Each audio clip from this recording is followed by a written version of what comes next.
Good evening and welcome to tonight's Lifesavers event with Moderna Chief Medical Officer, Dr. Tal Zaks. My name is Dalit Horn and I'm the new Executive Director at the Vilna. The Vilna is Boston's Center for Jewish Culture, and we're located in a historic synagogue in downtown Boston.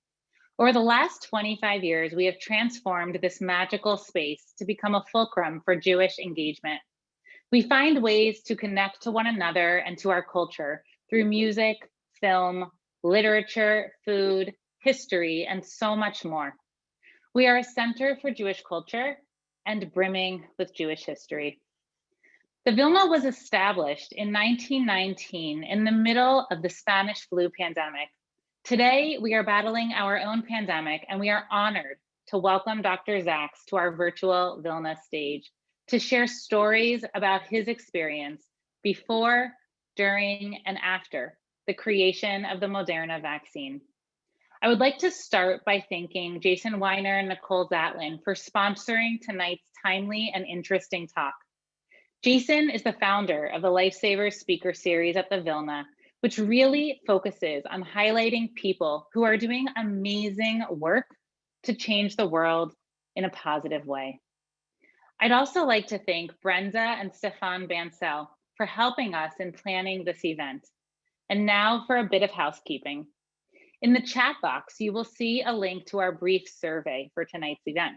We thank you in advance for taking 2 minutes to share your feedback with us. In just a moment, I'm going to hand the virtual microphone over to our moderator, Jason, who will be in conversation with Dr. Zaks. We will share each of the speakers' bios in the chat in just a moment. And for the first 30 to 40 minutes, the two of them will be engaged in conversation. And then we're going to be opening it up for questions from the audience. To submit a question, please type it into the Q&A box, which is one of the icons that you'll see at the bottom of the Zoom webinar. And now, without further ado, I hand the virtual microphone over to Jason. Thank you, Dalit. Good evening. Welcome to Lifesavers. Tonight, we have with us the leader of the team that is responsible for one of the greatest scientific achievements of our lifetime, the development of an mRNA vaccine for the prevention of COVID-19. His name is Dr. Tal Zaks. He grew up in Israel, graduated from Ben-Gurion University with an MD PhD, and did postdoctoral work in oncology at the NIH. After 18 years in academia, he joined the private sector first with GlaxoSmithKline and then Sanofi's oncology division. In 2015, he joined, luckily for us, Moderna as Chief Medical Officer. Tal, welcome to Lifesavers. Thank you. Great to be here with everyone. Let's go back to January 2020. The entire world is focused on one thing, Wuhan, China, and the outbreak of a new deadly virus. You began working on a vaccine January 11th. In just 65 days, you dosed your first patient. And I want everyone here to understand that this vaccine technology has never been approved by the FDA for any indication. Tal, how did you go from an idea to dosing patients in just 65 days? Thanks, Jason. It's a great question. We were really enabled by three things. The first is the science. So the science of this coronavirus has been pretty well understood. We've studied cousins of it, MERS, SARS-1, et cetera. And so it's not a surprise that if you look at the current crop of vaccines, they all encode for the same thing, the same antigen, the same protein in the virus that you want the immune system to recognize. And so once the sequence was known, that became clear. The second element is our technology. You know, messenger RNA is, we think of it as like the software that directs which proteins every cell in our body will make. I mean, think about it. All of our cells have the same genetic material, the same DNA, but every cell is different. My skin cell and my eye cell and my muscle cells are different. So how are they different? Well, they're different because from all that DNA that is shared between them, just a small part of it gets encoded and leads to protein translation. And the coding element is that messenger RNA. The idea of Moderna was if we could take that coding element and instruct our own body how to make proteins for therapeutic intent, we'd have a very robust platform because every one of our drugs would kind of look the same, which from a manufacturing standpoint is phenomenal. But it would lead to a different outcome because it teaches our body to make a different protein. In the case of vaccines, what we do is we start from the information of what do we want to teach the body to recognize, and then we put it into production. Now, this technology, therefore, is very flexible and you can change it very quickly. But the other element here of speed is the ability really to get your manufacturing end to end very quickly. We've been working on this for several years because one of our applications is actually a personalized cancer vaccine. We make a bespoke vaccine for every cancer patient. Now, I happen to be a medical oncologist in my training, and if you want to get a vaccine to a cancer patient, you got to move quickly. You can't diddle around. This can't take months. And so we've optimized the process to really get there in weeks. And so what happened here was the sequence was published on January 11th, which enabled us to quickly, the team to quickly look at it and say, okay, that's the spike protein. We all get it. Let's put it into production. 48 hours later, we put it into production. And 2 months later, therefore, NIH was able to dose the first patient. Now, this is the third component of speed here, which is a lot of credit goes to the NIH. We were very fortunate. Stefan, the CEO, had always foreseen that one of the great strengths of this platform is the ability to meet a pandemic need. In fact, our first ever medicine in man was against what we were worried about back in 2015 would be an influenza pandemic. That was our first ever clinical trial back at the end of 2015. And so over the years, we had been collaborating with the NIH. And Stefan and I were down in Bethesda meeting Tony Fauci and his team in September of 2019. And we were reviewing the progress, and it was clear that this is a platform that could be relevant to a pandemic. And we came out of that meeting with an agreement that we would do a dry run. Let's pick a virus that's not currently a threat. We'll artificially start the clock and see how fast we can get there. And we were kind of talking back and forth over, October, November, December, which virus would we pick, how it would get funded, et cetera. And then in January, well, late December, beginning of January, we start to see this pandemic first emerge. And it became clear that this is not a dry run. This is a live fire, and we all have to muster up. So the NIH quickly came to the fore, and they get a lot of credit, not just for starting that first trial very quickly. But remember, if by some magic I could start vaccinating somebody on January 12, well, I wouldn't know if it works or not because nobody had the assays yet to actually measure the effect in the blood of whether this vaccine works. So not only did the NIH stand up the trial, they actually, and this helped the entire field, they mobilized very quickly both their own labs and those of academics to enable us to measure the ability of our antibodies, the antibodies induced by a vaccine, to actually help us later pick a dose and prove that a vaccine works. Now, the last piece I'd say is, there's a little bit of revisionist history here in the sense that in mid-January, if you would have polled most of us and asked us, hey, what about that thing in China? Most of us would have kind of looked and said, yeah, that's a thing in China. We've cried wolf over the years. We've seen SARS. Everybody scared us. Nothing much came out of it, thank God. And so, okay, maybe it's going to be a problem. Maybe it won't. And this is where I think I really credit Stefan with having the vision.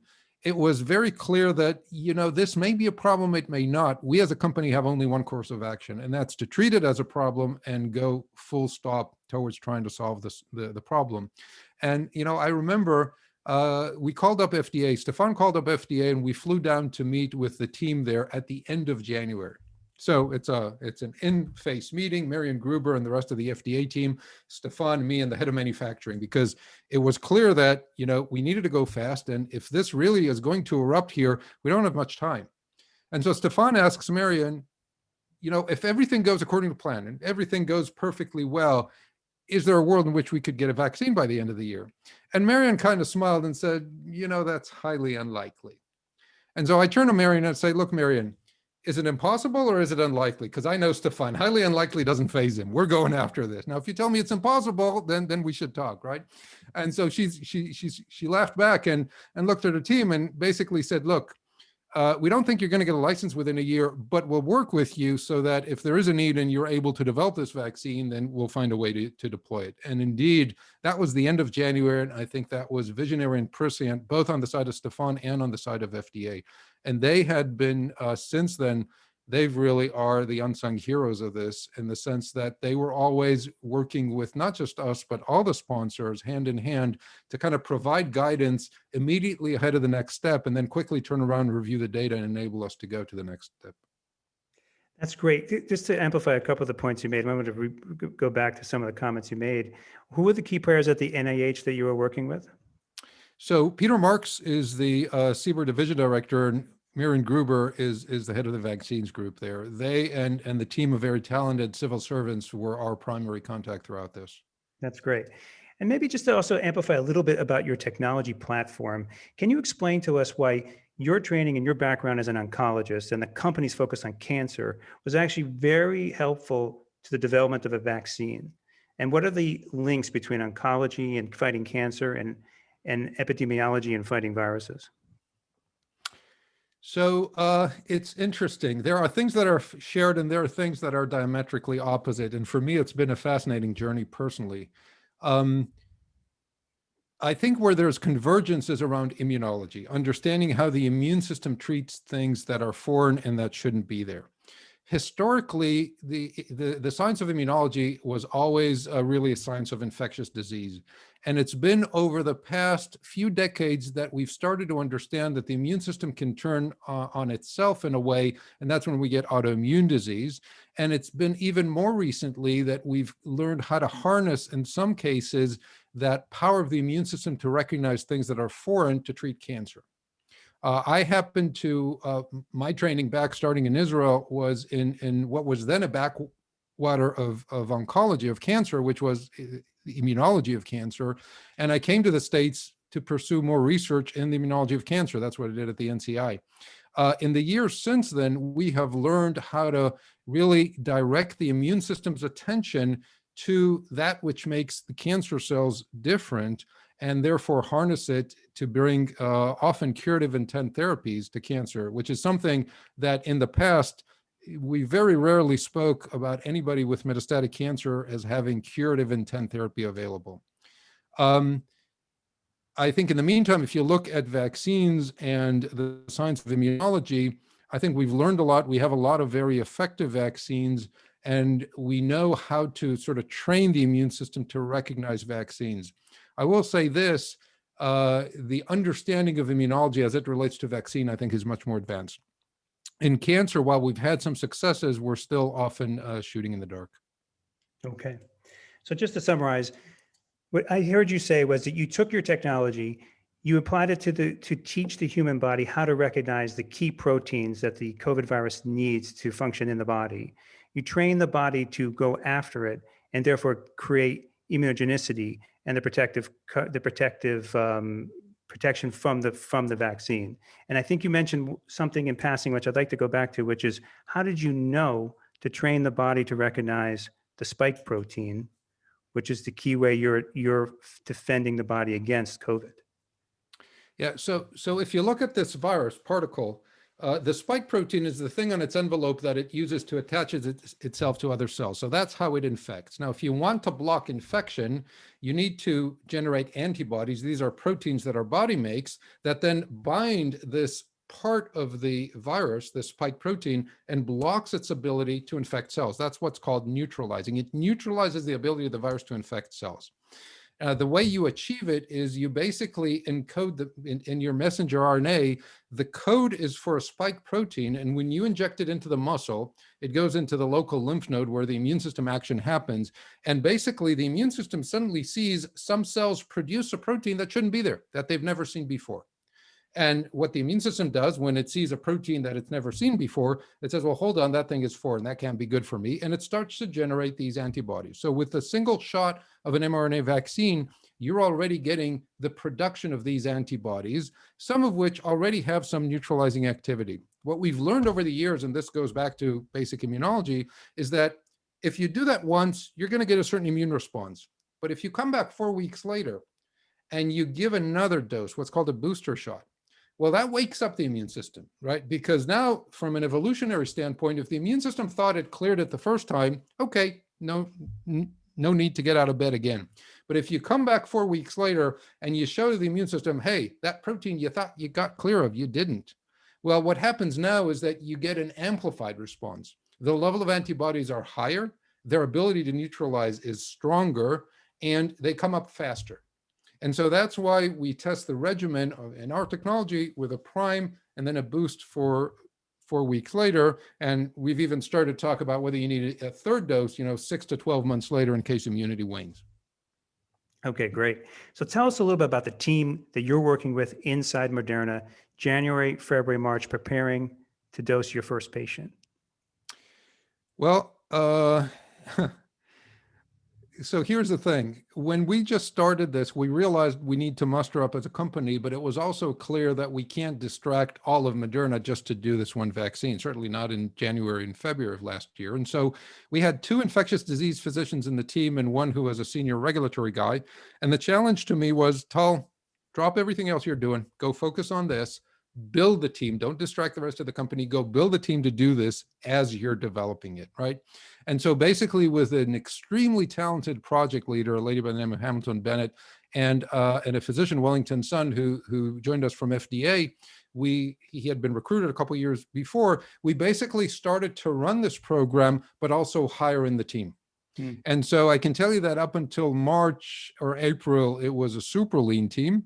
And then people started to show up from other companies. The beauty from a development perspective, the people in the manufacturing obviously also had to scale up and they had to show up. For those of us in development, it was actually a virtual exercise. We hired people who did not live in Boston. We've never met them in the office. In fact, for most of this pandemic, up until about 2 weeks ago, I had been to the office only 4 times the entire year. We managed to run this thing in a completely virtual mode by hiring more people because, the best and the brightest wanted to join. And I think in that regard, the sense of mission and purpose was a tremendous enabler for us to bring the best team together. That's incredible. So I had a picture in my mind of everyone huddling in the lab, going to work when everyone else was at home. But you were actually doing this as we're doing this evening tonight on Zoom. So the people in the lab came to the lab. Those who had to run the mouse experiments and the animal experiments, absolutely they did. The people in the manufacturing, that was our biggest concern, because these were people who had to show up. And in fact, we had to increase the density there because we were continuously scaling up the process in manufacturing. They're the real hero. Those of us who do just the development and the oversight of the clinical trials, we leveraged partnerships and collaborators of people who actually went to the sites to do the work. But most of my team was actually remote. That's incredible. Okay, so you mentioned that in January, you didn't know, and certainly we didn't know that this was going to be this global pandemic of crisis proportions. When did you figure it out? When did the moment hit you like, wow, this is the biggest thing of my career so far. I got to work on this full time.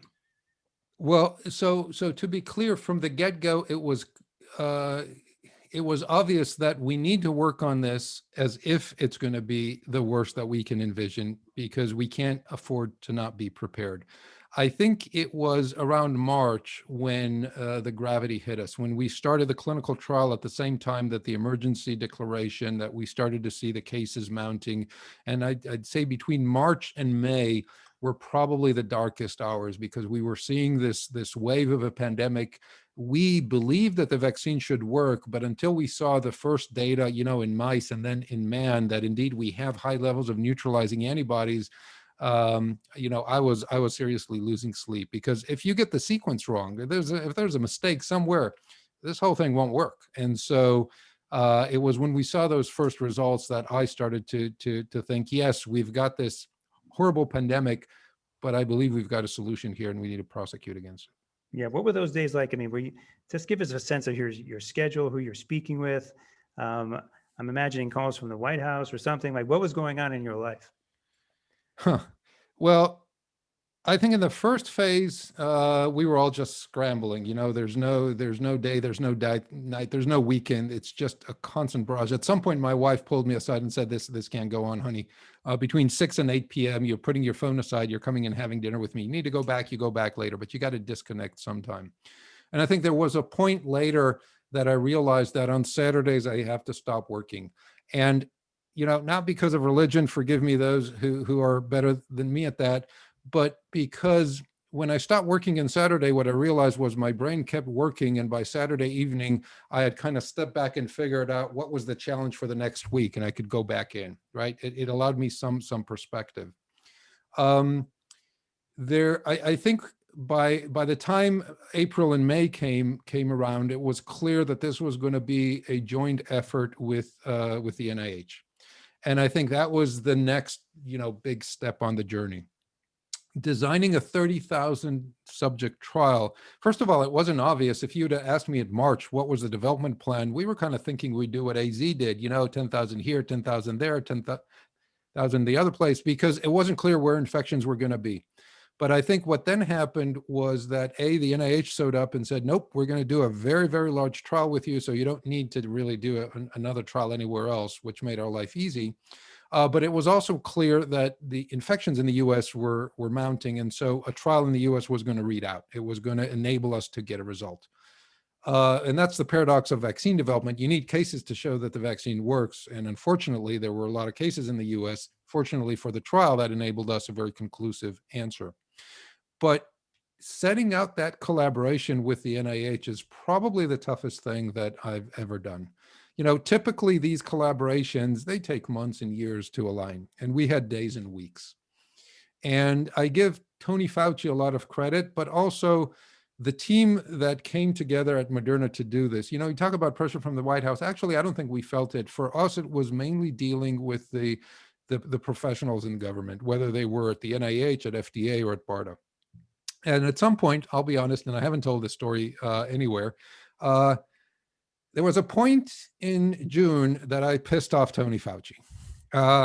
In my anxiety to get things done, I was becoming, the Israeli in me showed up, and I was just bloody impatient, right? And we had a bit of back and forth, and finally I said, look, okay, fine, I get it. I apologize, sir. Let's figure out how to move it forward. And at that time, I had two phenomenal leaders who had joined, Mel Iverson, who joined from Takeda, as the chief development officer. These are the people who are behind the scenes. They get the stuff done, right? They talk to the sites, they figure it out. They go, they orchestrate the meetings and make sure the outcome is there. And Jackie Miller, who's our head of vaccine development. And so Jackie had a lot more experience in vaccine trial design than I did, even though I designed the phase 3 with my colleagues at the NIH, and she came and took over. And so the moment they stepped in to kind of own the operational element of working with the NIH, I got to take half a step back. And the best thing I did from that point on was to stay out of their way. I was still there in terms of strategic guidance, understanding where FDA and regulators were coming, making sure now that we set up the safety part. But in terms of development, these two ladies were just a force to reckon with. And I'll tell you the funniest story. Again, this has not been shared. There was a certain point in the fall. So Mel, who I recruited from Takeda, has a teenager. And at what point she tells me that her teenager saw one of the local physicians on television, and she came to tell her about, hey, mommy, I just saw this famous doc. And this is somebody that Mel works, day in and day out. And she told her daughter, I know that doctor. And her daughter kind of looks at her and said, wow, really? He's so famous.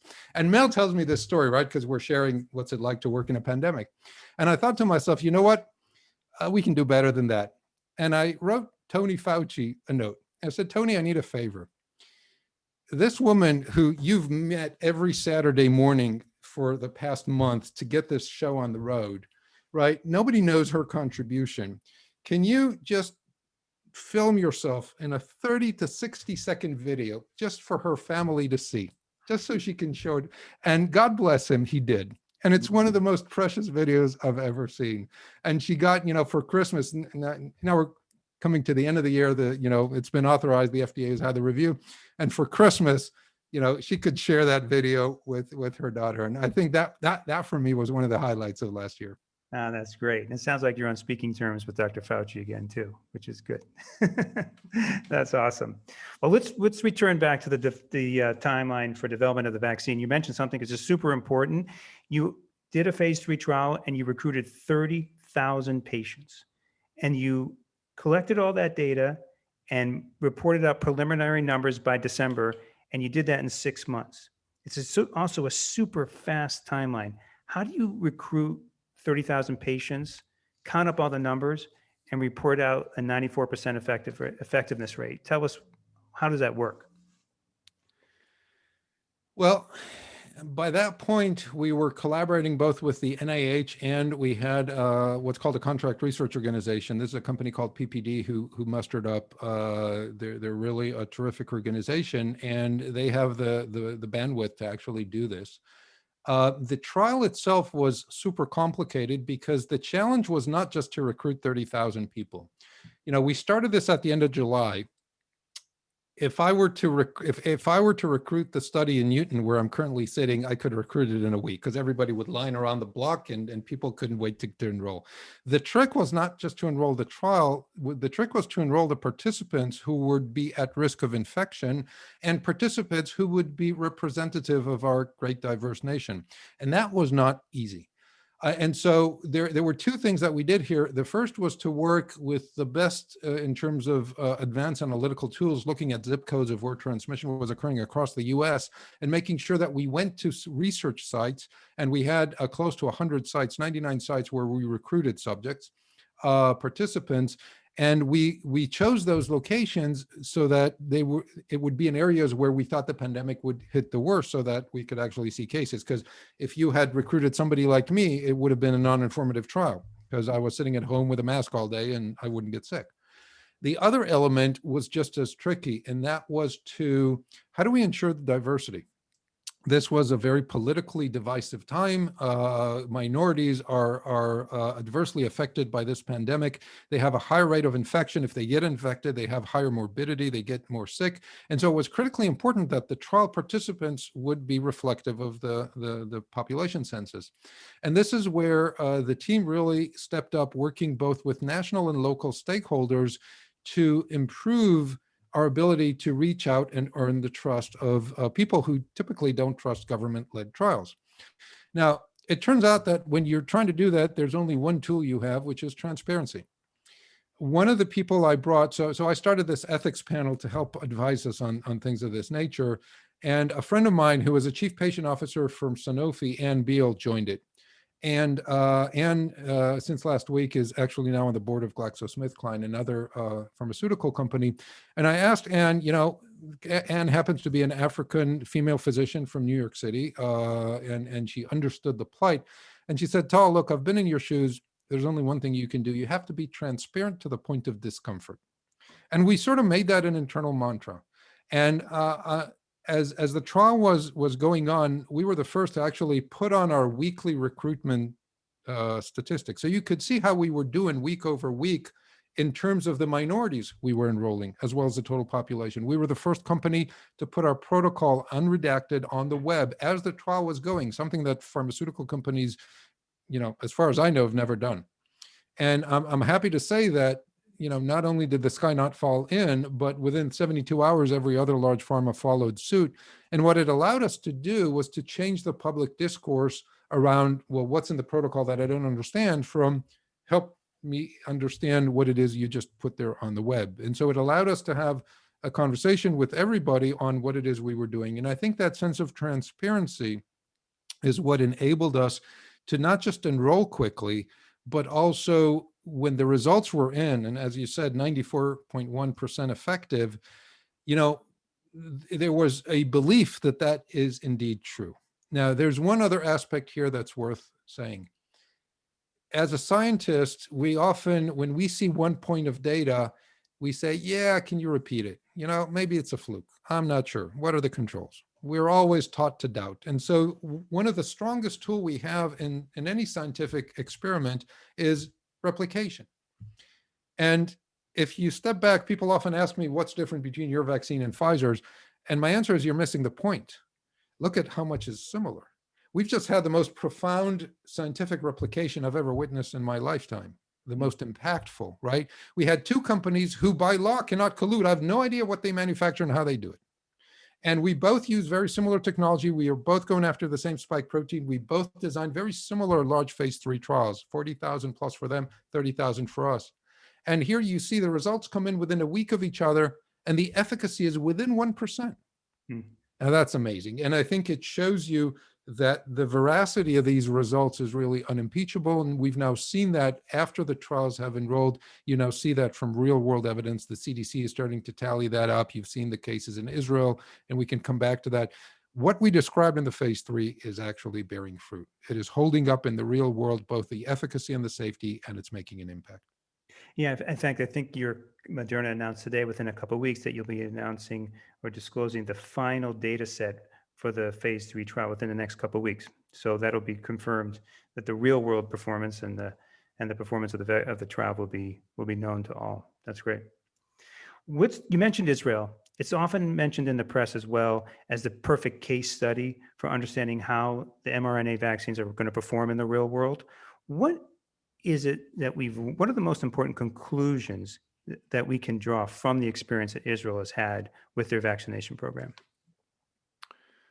Well, I think the number one conclusion is that the vaccines work, and they not just work in some arbitrary endpoint, and they not just work at the individual level. They are actually working at the societal level. They're working at the population level. They are, when enough of the population gets vaccinated, the pandemic will turn around. And unfortunately, there are only two ways to get to a population level immunity.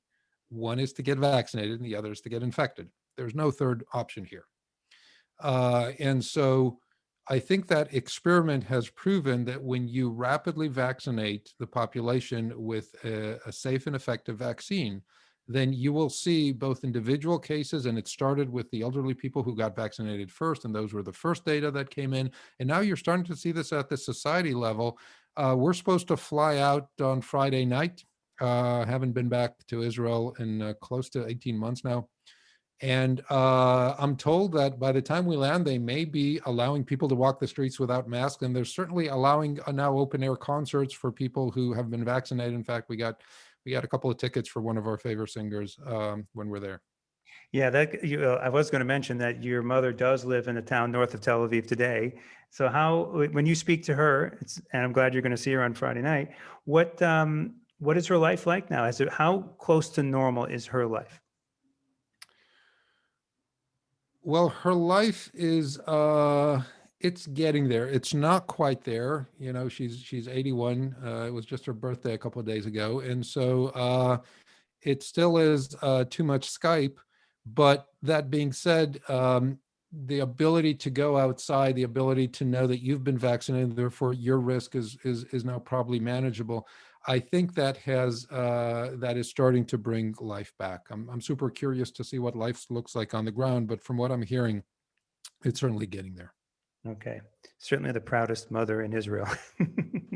Well, I can tell you the the only thing that I can say with a touch of sadness is that my dad didn't get to see his son be this famous, but for my mom, yeah, seeing her son on Israeli television was a silver lining here. Yeah, and I noticed today in the Moderna Analyst Day that you sold 10 million doses to Israel as well. Most people assume that was a total Pfizer market, but 10 million doses did go to Israel, which I'm sure must give you a great sense of pride. It gives me a great sense of pride. Gives me a sense of some personal sense of accomplishment, and it's been interesting to watch the deployment. Yes. So let's go back to the U.S. I mean, the U.S. has not advanced as quickly as Israel, but it's a much larger country. But the U.S. is doing a pretty good job relative to Europe in terms of its vaccination program. What were the factors that helped the U.S. do a relatively good job relative to, let's say, the European countries? I think that the two elements that helped the U.S. were first and foremost the foresight to invest in parallel in a number of technologies and a number of companies. I think the U.S. is, and Israel did to a certain extent as well, but speaking of large countries, the U.S. got the math right.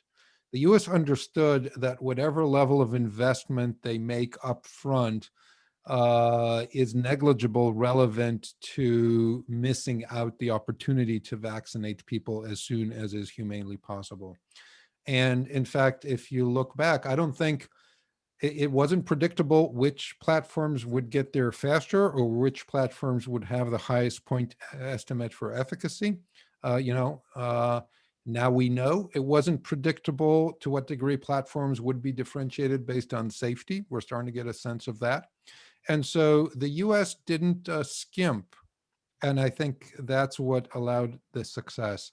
I think the other element has been that the US sort of marshaled really a very intensive centralized effort to support manufacturers. And this goes, all the way through the supply chain of manufacturing, and then to ensure deployment. Back in December, everybody was kvetching who has more vaccine, where's the vaccine, et cetera. It was a very temporary choke, if you will, in the grand scheme of things. And look where we are today relative to the rest of the world. I think we're in a very good place. Yeah, and partly because, your company alone has committed to deliver 700 million to 1 billion doses in 2021, which is an incredible number. And just to help people understand the size, that's almost twice as many flu vaccines are produced by the world today. Just incredible. So let's move on to a super important topic, which is going to really define a little bit how the future unfolds for all of us, and that is variants. Mutations in the virus are nature's way of giving the virus a fighting chance to evade our own defenses. And we've seen a few variants that have caused some concern. What do you think about the morbidity and mortality of those breakaway variants? And tell us about the performance of your vaccine in relation to their threat. Yeah, so as the virus circulates and meets the human host for the first time, it tries to adapt, and you've got natural selection. And natural selection operates on two dimensions. The first is to get the virus to be able to attach to cells better, right? Because if the virus can attach itself to cells better, it's going to infect more. And a lot of the variants that have originally arisen with that driving force. And so if there are two strains that are circulating in the population, one that can attach better than the other, then the one that can attach better is going to be the one that's going to end up infecting more people. And it's going to become the dominant strain. And that's what's happened with the so-called UK strain, the 117 strain.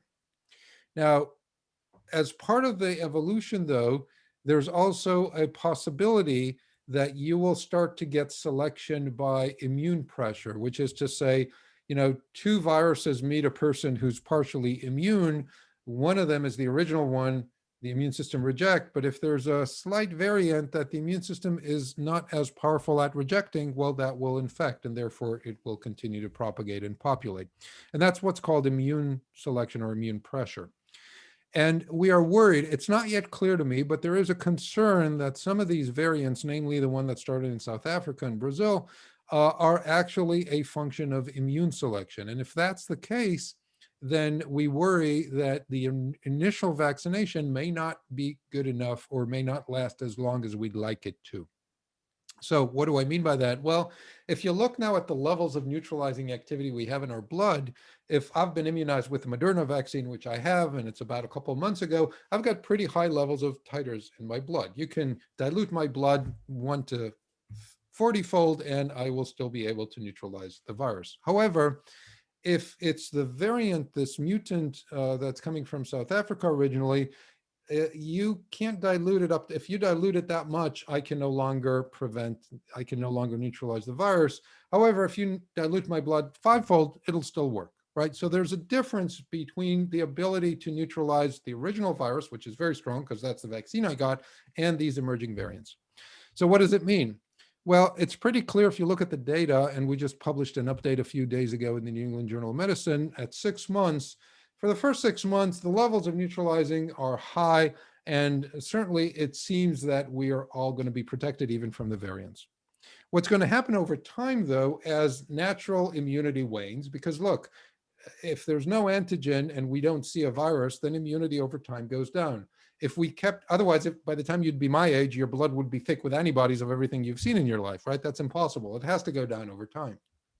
The concern is that as it goes down, it may cross that threshold of not being yet protected against the variants before it crosses the thresholds against the original strain. And so there's a worry that as I look into the future, maybe a year after having gotten the vaccine, I may still be protected against the original strain, but my immunity towards these variants may start waning sooner.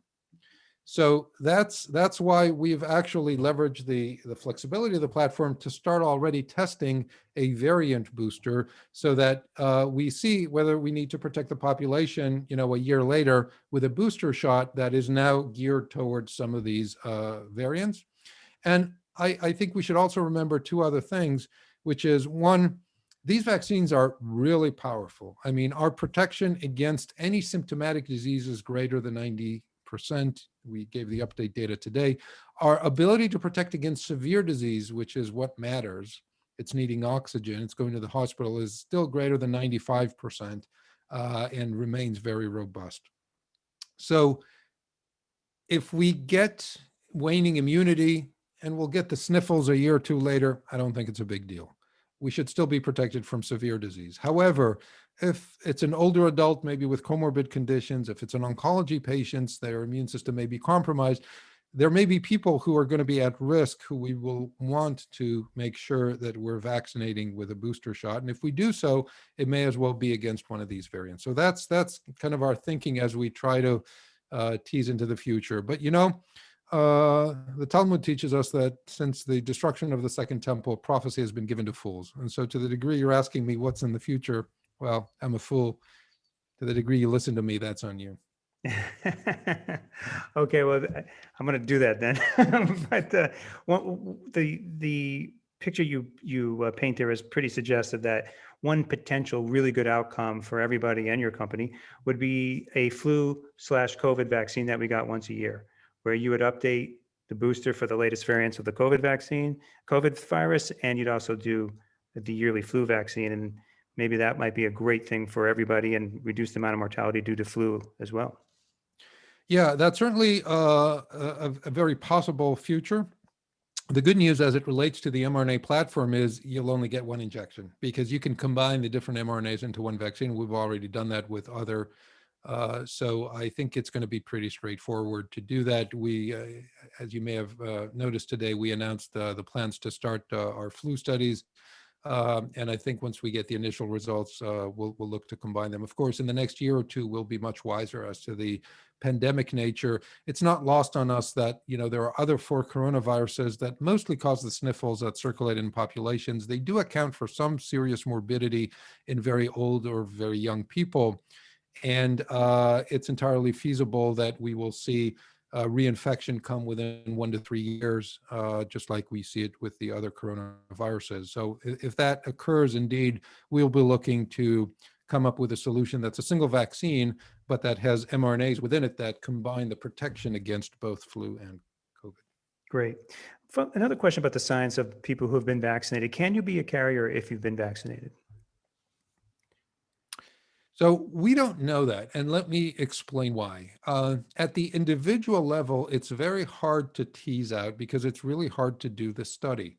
You can show transmission in hamster cages. You can do it maybe if you study households, if there's enough transmission ongoing. But here's the deal. If I've been vaccinated and I've got antibodies in my body and I'm not going to get COVID, and I walk up, Broadway, and on 47th Street, somebody sneezes a boatload of COVID on me, and I'm without a mask because I feel, hey, I've been vaccinated, I'm good, right? And on 50th, and I keep walking up Broadway, and on 50th Street, somebody stops me and puts a nasal swab up my nose and does a PCR test. Well, guess what? It's probably going to be positive. Somebody just sneezed a boatload of COVID on me. Now, does it mean that I'm actually infected? Well, we don't know, right? Because our tests are not really quantitative. They're yes, no. We don't really know how to correlate a level in a PCR test with whether somebody is infectious or not. So figuring that out is going to be really tough. I think we will know the answer in retrospect, just like it's becoming clear in Israel. If enough people get vaccinated, transmission goes down. Therefore, you stop all transmission. But at the individual level, it's really hard to know. And that's why I think we should all continue to follow CDC guidelines that say whether you've been vaccinated or not, keep the mask on until transmission in your environment goes down, and then it becomes a risk-based judgment. Great. I'd like to remind the audience that you can submit your questions into the Q&A, and I'm going to go to the Q&As that's been building and ask you a couple of questions from the audience, Tal. Sure. One of them is a question I know is on many people's minds, myself as well, and I think the outlook is really good. Tell us about teens and children and what's on tap for your development program there. Yeah, so the teen study has completed enrollment. That's ages 12 to 18. We believe that it's going to be the same dose as adults. The emergency use authorization will likely be based on safety and then some immunogenicity. We expect those data within the coming weeks and months, and certainly in time to immunize teenagers before the next school year. I think the kid study, that's a very large study. It's still enrolling to go down in age. That one is going to take a little bit longer because we want to make sure we got the dose right. It's not at all clear that a toddler needs the full 100 microgram that an adult gets. And so you need to carefully do the dose selection. Then you need to expand to get the right safety database. I expect the data there will come in by the end of the year. Okay, great. Here's an interesting question. The question is, what if an asymptomatic COVID patient, and maybe even you can answer for a symptomatic COVID patient, got the vaccine? Are there any health risks? No, as far as we can tell. We've had people who were prior infected based on blood tests in the trial, 300 of them. Their side effect profile was not different than anybody else. And there have been reports now in the literature of people who were sick and had gotten vaccinated. What's clear is that they mount a very robust immune response. In fact, their immune response after the first dose, not surprisingly, looks like it's a booster because you've boosted their memory that was based on having been infected. And when they get a second dose, I expect it'll go even higher. Again, no untoward safety has been described, nor would I expect it based on the totality of our experience with the platform. That's great. Okay, one question that hits on a controversial topic. Early in the vaccine, and even more recently, Dr. Redfield stated this position that some believe the vaccine was a weaponized version of a virus that escaped a lab in China. Is that, do you have any opinion on that? Do you think there's any proof that we'll ever get about the actual origins of the vaccine, of the virus? You're asking a question that's outside my expertise. So, I follow what the scientists say. It seems like it's highly unlikely. The common sense answer in my book is, look, this virus has continued to mutate and has done so quite effectively on a number of dimensions. So if you were selecting this virus to be infective, you could have done a better job, right? That's what natural history is showing us. So, you may think that's funny, but for me, yeah, it doesn't. If you look at how many things are new in this virus relative to prior ones, and I think that was the original scientific answer, I think it's highly unlikely that this is somebody's genius. Okay. Do you think it's likely that, taking a very long-term view, 10 or 15 years from now, will we still be taking COVID vaccines, or will you think that at some level of endemic infection that we will not even need a vaccine for COVID? That's a great question.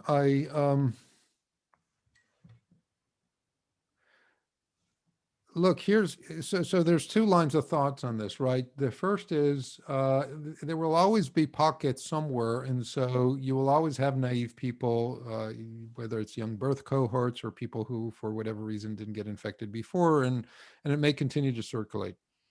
The contrary argument says, well, you remember the Spanish flu of 1918? By 1921, you didn't see it anymore, and since then, nobody's seen it. And that's been 100 years. So where did that go? And so the truth is, I don't know. But I think as I'm focused on the near term, what's crystal clear to me is that if we get as many people as reasonable to do vaccinated in the short term, we'll turn around the tide and we'll get life back to some new normal.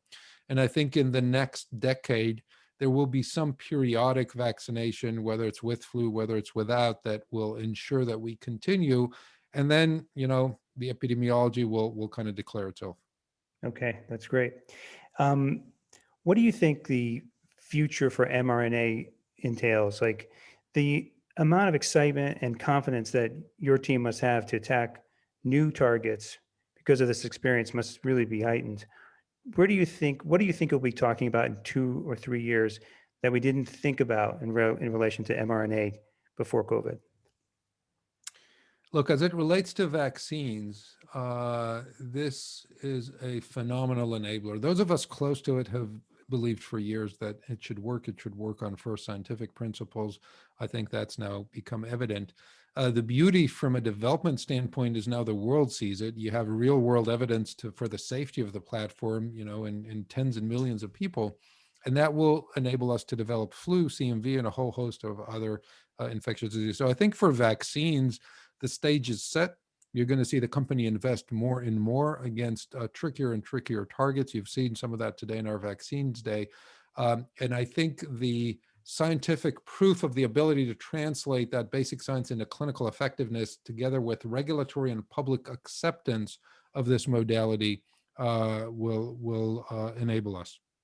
I think in terms of the other applications, there's some work we need to do to prove there.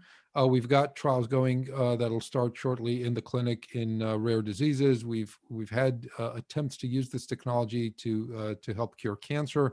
That remains to be seen. There's a lot of biological hurdles that need to overcome them, but the fundamental truth that this technology can faithfully and in a way that's repeatable translate protein in a human body, and that protein leads to a pharmacological benefit and then to a clinical benefit, that is now unimpeachable. Yeah. Here's a great question also from the audience. Have you studied the effectiveness of the vaccine in patients who are immunocompromised or immunosuppressed? So those trials are ongoing. There's a large body of academic literature that is about to explode because everybody is treating their patients with these vaccines and then following them. So you will see data come out in the coming weeks. Great. This is less to do about the vaccine, but more about your understanding of how the virus works. What is your thoughts about long haulers, people who have had the virus and then really have lingering serious effects for months on end? That's a tough one. I don't think we understand the mechanism. There have been kind of strange reports that I think are too preliminary to judge appropriately on whether vaccinating people after that does anything of good. I don't think we have a good understanding of the mechanism of that. And I also think, from my understanding of the effects that the virus has, that there's all kinds of different side effects that can persist and can cripple people for the long term. So, we describe it as one syndrome, but I suspect it's a mixture of a lot of different effects that the virus can wreak on our body. Okay. Tal, I just want to say thank you from the bottom of my heart for coming to Lifesavers tonight. I couldn't have imagined a more insightful speaker, a more important time to hear your thoughts and views about what's going on with COVID, and to also take the opportunity to thank you for your hard work and the hard work that's being done at Moderna. It's great that you're in Boston, and we can take pride in the hometown team. But the impact you're having on the world is just unreal. And thank you so much. Thank you for coming. Thank you for your hard work. And I hope we get to check in with you in the future for more incredible breakthroughs that you're responsible for. Thank you for having me. It's been an honor. Thank you.